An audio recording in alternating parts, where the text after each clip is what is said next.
Bismillahirrahmanirrahim. Assalamualaikum warahmatullahi wabarakatuh. Ilmu sihir pernah dialami baginda mulia Nabi Muhammad SAW yang dilakukan oleh orang Yahudi. Allah Subhanahu wa Ta'ala menyelamatkan beliau dengan menurunkan 2 surat perlindungan.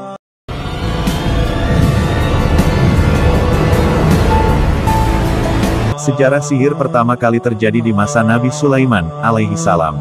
Berawal dari kaum Bani Israel yang sering menggunakannya untuk mencelakakan orang yang menjadi targetnya. Sihir disebut juga guna-guna, santet, dan ilmu hitam. Di masa Nabi Sulaiman, para setan sering mencuri kabar dari para malaikat, yang naik turun ke langit kemudian menyampaikan hal itu, kepada para tukang sihir dan dukun. Tak hanya manusia biasa, sihir dan guna-guna ini juga pernah dialami manusia agung Nabi Muhammad SAW. Beliau terkena sihir oleh orang Yahudi yang ingin mencelakai beliau. Riwayat Ibnu Abbas menceritakan bahwa, pada suatu waktu Rasulullah SAW mengalami sakit yang cukup parah. Setelah diteliti oleh 2 malaikat yang menjenguk beliau, ternyata beliau terkena sihir Labid bin Asyam, seorang Yahudi. Sihirnya berupa gulungan ijuk, yang terdiri dari 11 buhul pada seutas tali. Oleh karena itu, Allah yang Maha Agung memerintahkan Rasulullah SAW agar membaca 2 surat ini, Al-Falaq dan An-Nas, yang terdiri dari 11 ayat. Setiap satu ayat dibaca, lepaslah buhul tali pada gulungan ijuk tersebut. Setelah itu, badan beliau pun menjadi sehat kembali. Hadis riwayat Abu Nuaim. Diceritakan dalam hadis yang diriwayatkan Abu Nuaim, ketika Nabi mengalami sakit amat parah, Allah mengutus 2 malaikat untuk menjenguk beliau. Salah satu malaikat duduk di sebelah kepala dan yang satunya duduk di bagian kaki. Kedua malaikat itu terlibat dialog. "Apa yang kamu lihat terhadap diri Rasulullah?" tanya malaikat yang berada di bagian kaki. "Beliau kena sihir," jawab malaikat yang di bagian kepala. "Siapa gerangan yang menyihirnya?" jawab malaikat, Labid bin Al-Asam, seorang Yahudi. Sihirnya berupa ijuk gulungan yang diletakkan di sumur sebelah sana, pada keluarga si Anu, di bawah batu besar. Maka timbalah air sumur dan angkatlah batu besar itu, kemudian ambil dan bakarlah ijuk tersebut. Rasulullah memperhatikan dialog tamunya itu. Esok harinya, beliau memerintahkan Ammar bin Yasir dan sahabat, untuk mendatangi sumur yang dikatakan malaikat. Ketika sampai di sumur, terlihat airnya sangat merah seperti darah. Maka air pun ditimba dan batu besar diangkat.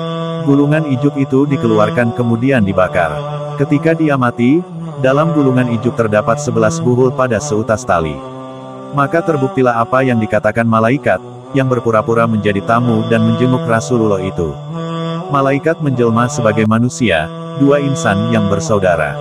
Maka turunlah surat perlindungan Al-Falaq dan An-Nas. Sehubungan dengan sakitnya Rasulullah, beliau diperintahkan Allah Ta'ala untuk membaca kedua surah tersebut.